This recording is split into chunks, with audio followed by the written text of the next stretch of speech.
Hey, what's up, everyone? It's Jenny Dildine, the LDS Mission Coach, and you are listening to the LDS Mission Podcast, episode number 103, The Achievement High.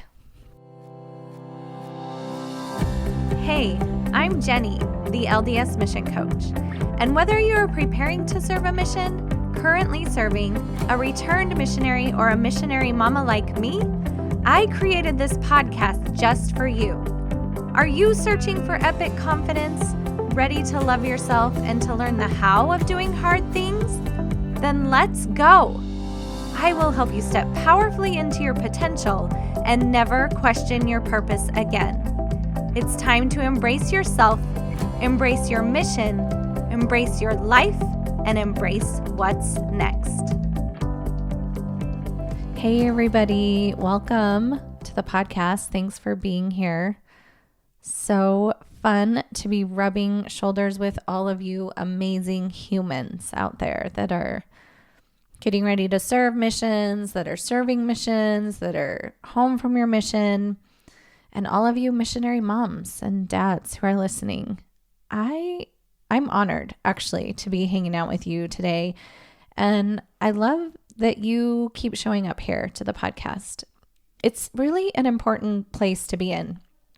Actually, this space where we're talking about the mental and emotional health and well-being of our missionaries. I can't tell you the number of calls that I have each week with parents or missionaries themselves or returned missionaries who are in a big struggle, mental and emotional struggle. And I think that it's just so important to get more help out there to these missionaries. There's tools and strategies that we can use to get our head in the right space, to feel our feelings, to create better relationships in our lives, and be more agents in our lives instead of letting life just happen to us or the mission just happen to us. So I'm so excited that you're here. I want to ask you a quick favor today, which is I've been thinking a lot about how, I watch the numbers on my podcast platform and about how many people are listening. And I'm so grateful to all of you who are listening, because I know that if you're listening, you're making a difference for those people in your lives and those missionaries. But what I keep thinking is we're just not even getting close to helping the number of missionaries that are out there or the number of missionaries that are getting ready to serve. And so what I would love for you to do is I would love for you to write a review on Apple Podcasts, or I would love to have you rate this podcast on Apple Podcasts. But I was thinking this week, sometimes that might feel like a lot of work, or confusing about how to get on there and how to do that. And what I would love for you to do, and what I think would help so many more missionaries, is if you just this week told one person about this podcast. Maybe it's someone else that's preparing for a mission. Maybe you're a missionary listening right now, and you could just be like, hey, did you know that there's this girl that shares her podcast to help missionaries on a Google Drive? Just tell one person. Or if you're an RM, if this podcast has helped you at all, just tell one person. Did you know that there's this girl that dedicates everything she does to helping missionaries and RMs? Or if you're a mom and anything on here has helped, just tell one person. I think that if all of the people that were listening right now just told one person about this podcast and about what we're trying to do here today and week after week, and getting more emotional tools out, that the impact can be bigger, and we can help more missionaries, and we can prevent more missionaries from having just that emotional struggle, that emotional turmoil on the mission.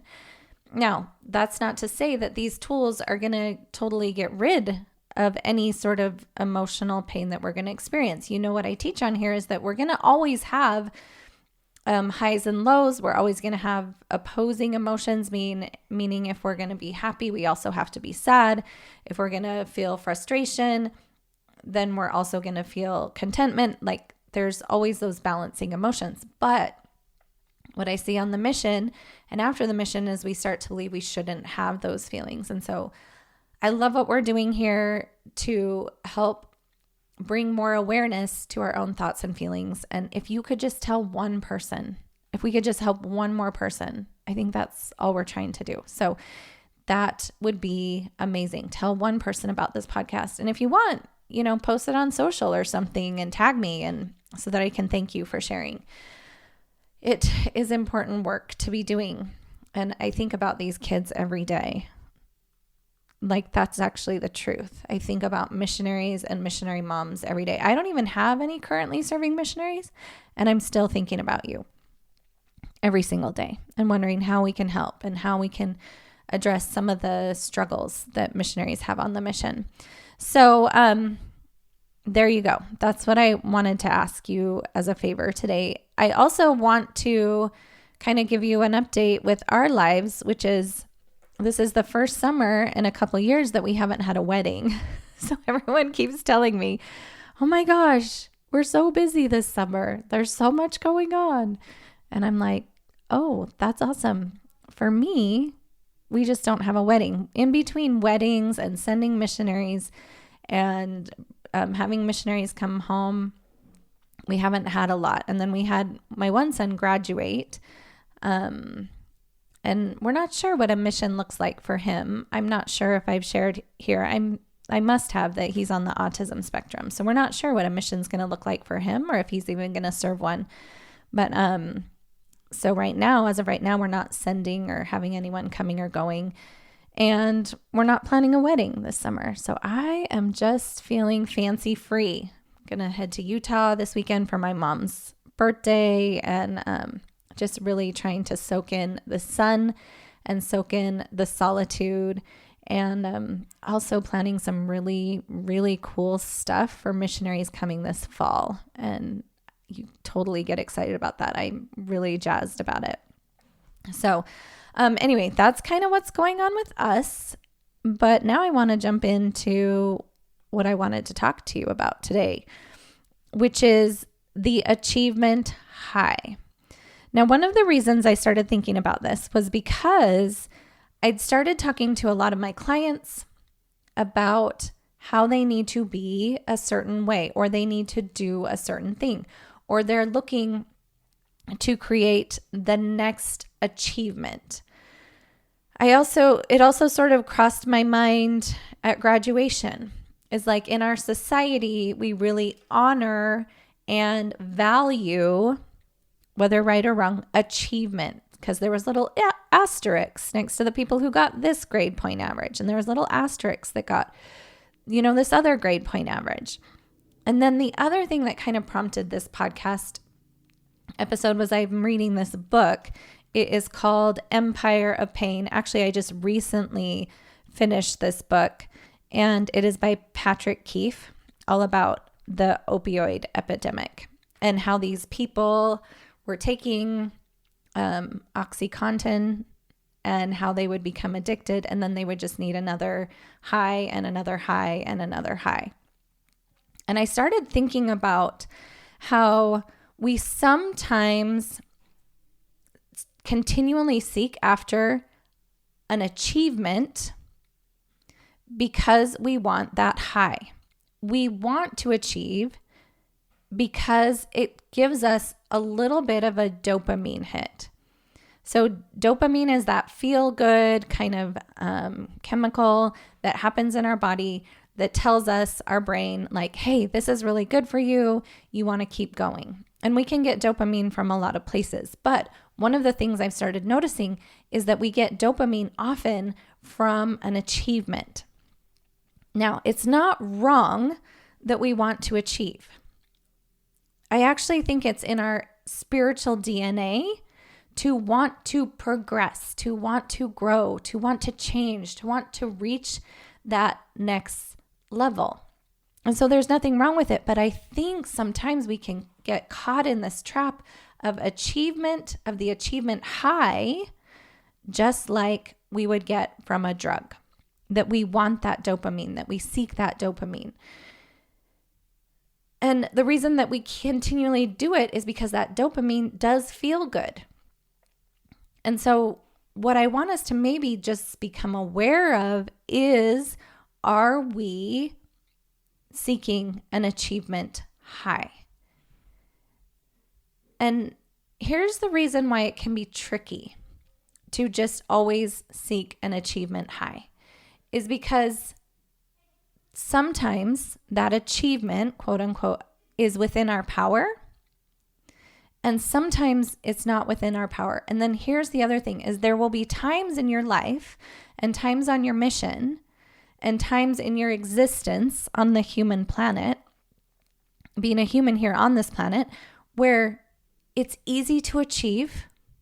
And there will be times where just because of your own circumstance, it won't be easy to achieve.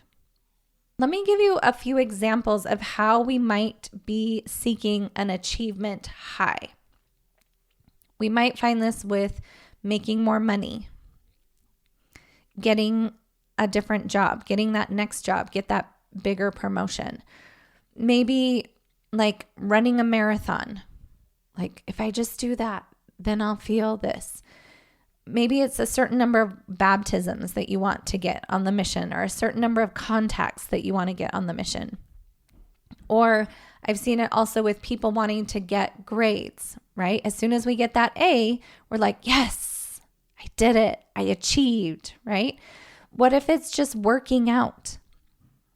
Like when we do work out, there's certain chemicals that are released into our bloodstream, which are good for us.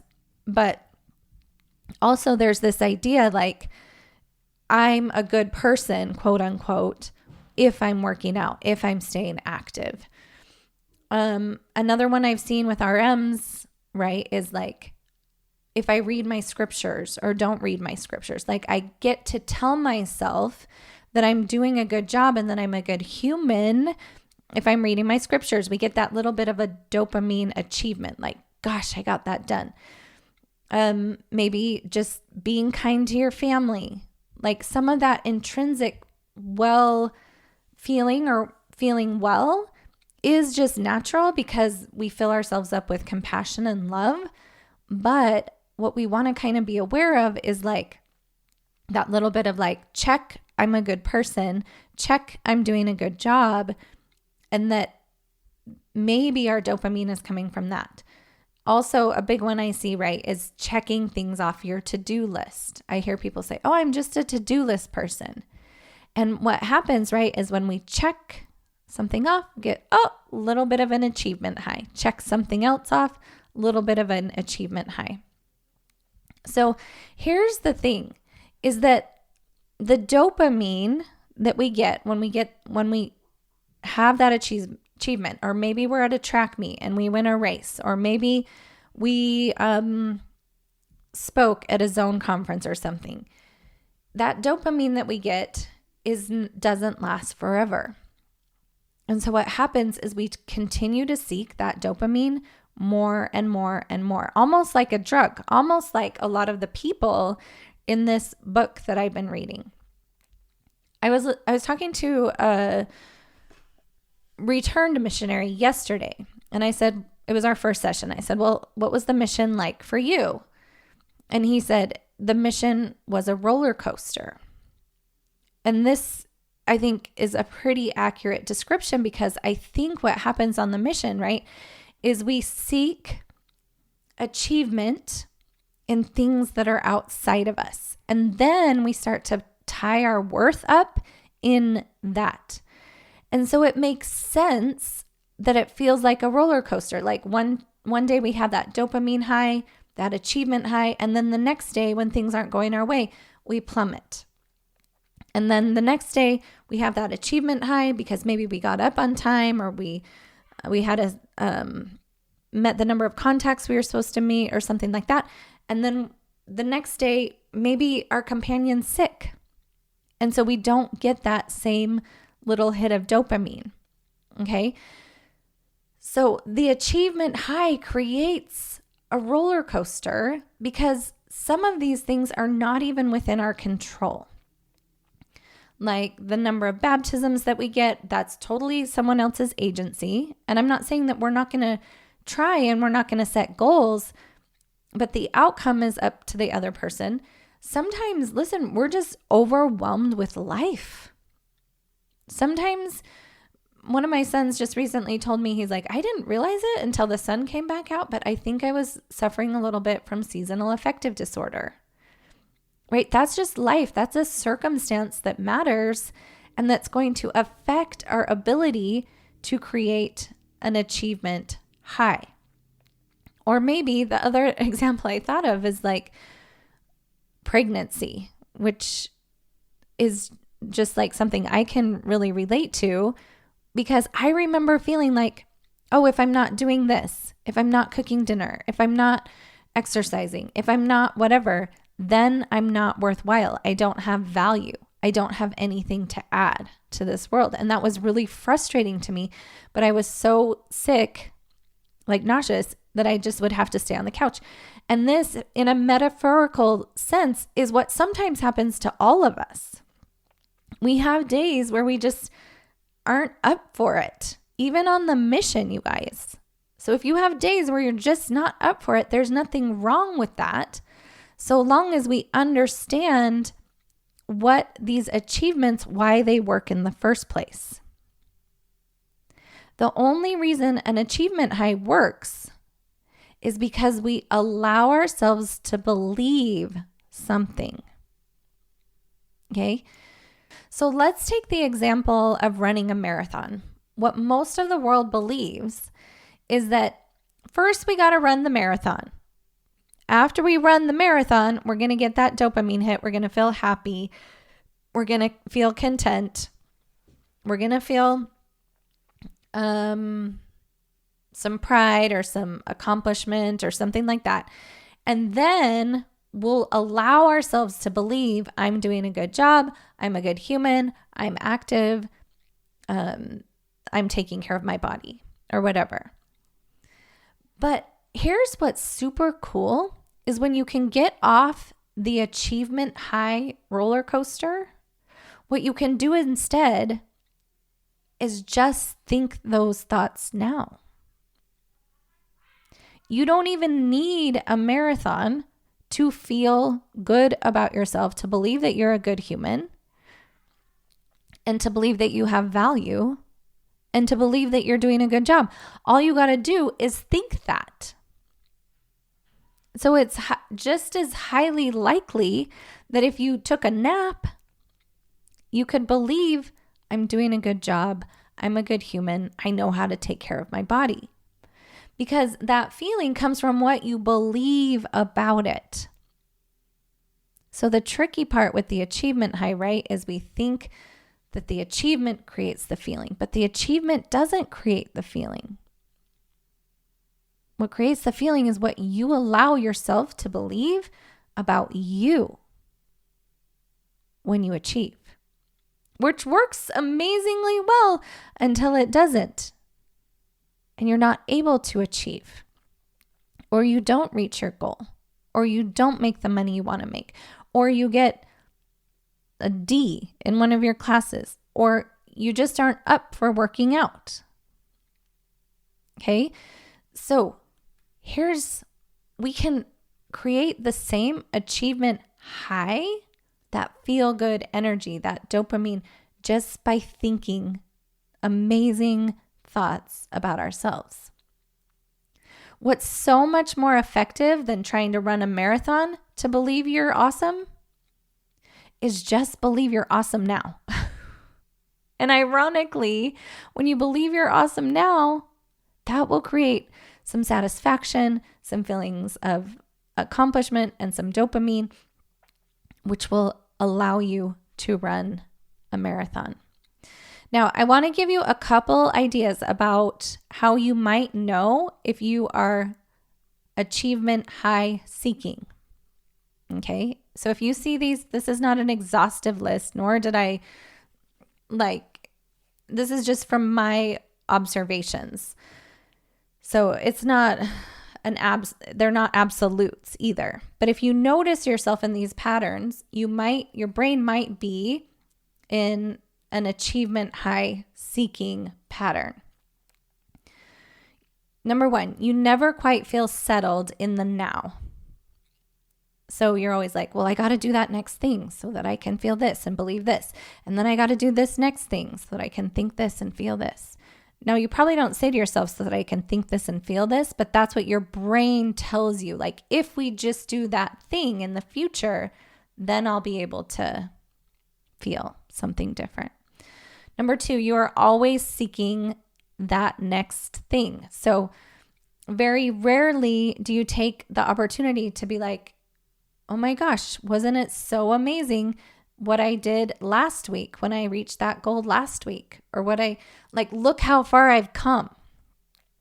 We're always instead being like, I'm never right where I want to be. I'm always behind. I'm always seeking the next thing that's going to give me that high.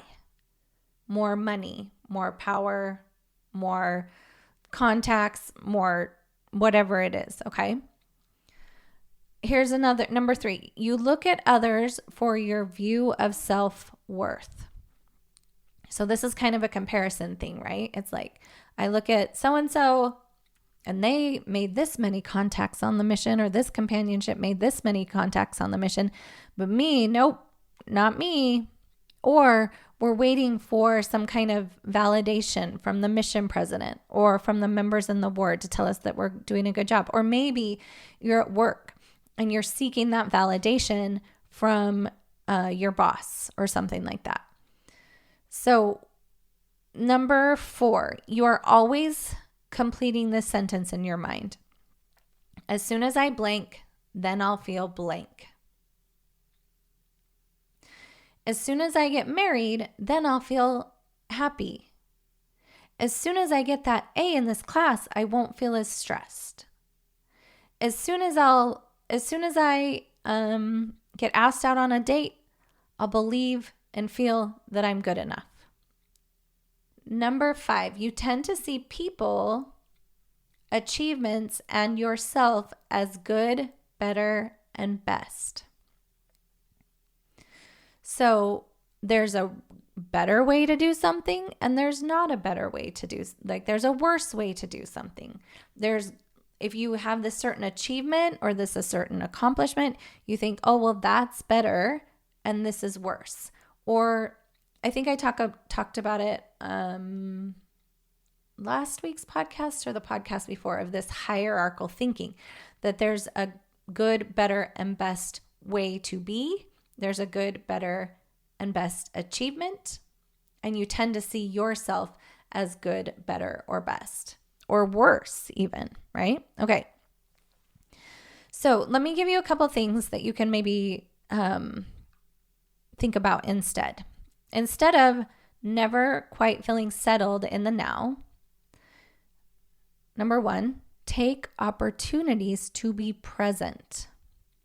I do this as frequently as I can and as often as I remember, is I come back to where I am in the present, like in a real physical, literal sense. I'm like, oh my gosh, look at me. I'm sitting recording a podcast right now. Or maybe you're on the mission. You're like, I can't even believe that I get to be out here teaching people about the gospel.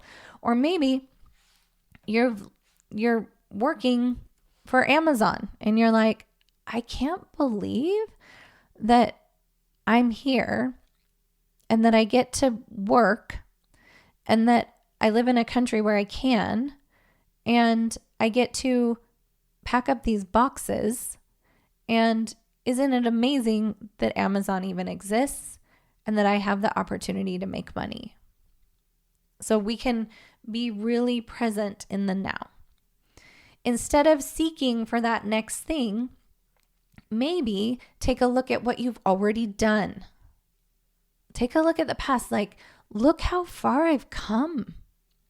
If you're a little bit into your mission and something's not going quite right, and you find that you're like achievement high seeking, just take a minute and be like, man, but I've come so far.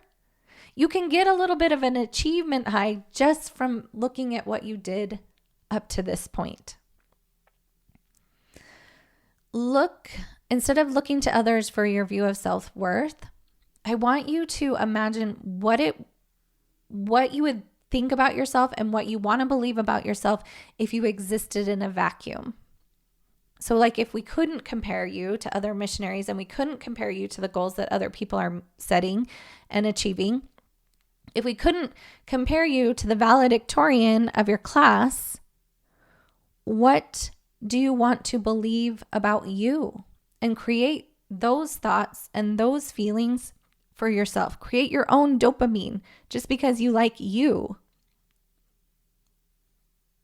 Number 4, instead of completing this sentence, as soon as I blank, then I'll feel blank, just tell yourself, I can be satisfied, happy, and content right now. Because those feelings come from thinking. They come from the thoughts that you think. And so then maybe ask yourselves, if I want to feel more happy, what would I need to believe about myself to create that feeling? If I want to have more compassion, if I want to have more excitement, if I want to have more belief in self, what do I need to think to create that?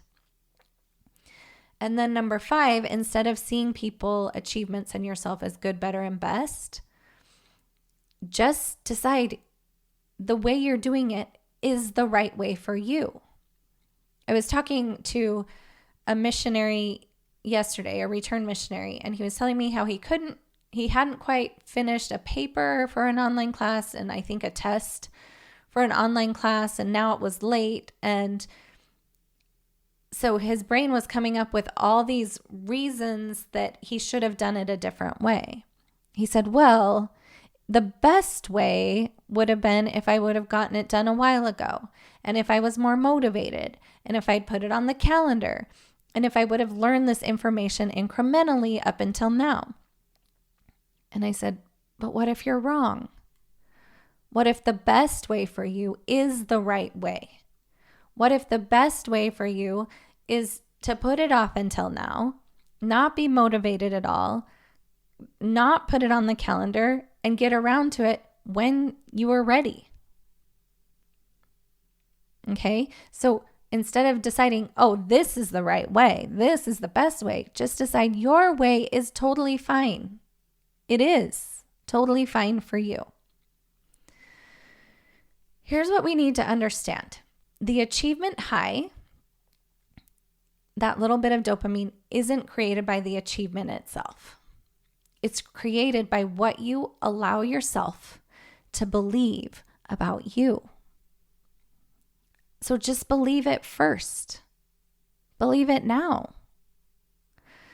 Sometimes what I do is I'm like, okay, let's say I did run a marathon. By the way, I have no desire to run a marathon, but let's say that that's something I want to do. If I did run a marathon, what would I allow myself to believe? I would allow myself to believe I'm an amazing human. I have mastery over my body. And then just decide to believe that. Now, let's say, what if I was the valedictorian of my class? What would I allow myself to believe? What if I was the captain of the football team? Or what if I did make the symphonic city orchestra? Or what if I did get that promotion? What would I allow myself to believe? And then you can just be like, oh my gosh, I can believe that now. And create those feelings for yourself without the achievement high. Without needing any proof at all that that is true. You just can choose to believe it. Pretty powerful stuff. So the recognition of others doesn't create success. The recognition of self creates success. So see if you want to play with this. See if you want to let go of the achievement high that kind of puts you on a roller coaster, because sometimes we can accomplish and sometimes we just can't. See if instead you want to create your own high. Your own high of good feelings and dopamine just because of what you believe about yourself. Okay, everyone? And then that's the best way. It's so steady and constant because that we always get to be in charge of what we think about ourselves. Okay? I hope all of you have the most amazing week, and we'll talk to you next time. Serving a mission for the Church of Jesus Christ of Latter-day Saints can present a unique set of challenges, and many of those challenges you might not even see coming. So you're going to want a unique set of solutions. It's easier than you think to overcome worry and anxiety, serve the successful mission you've always dreamed of, and navigate your post-mission experience with confidence. That is why I created some amazing free goodies that I'm sharing in my show notes. Maybe you'll want to grab the free training for preparing missionaries, my video course for RMs, or maybe you and I should hop on a free strategy call. If you're ready to take your preparedness to serve or your preparedness to come home to the next level, then go grab one of those freebies. And in the meantime, no matter which part of the mission experience you are involved in, just know that Jenny, the LDS mission coach, is thinking about you every single day.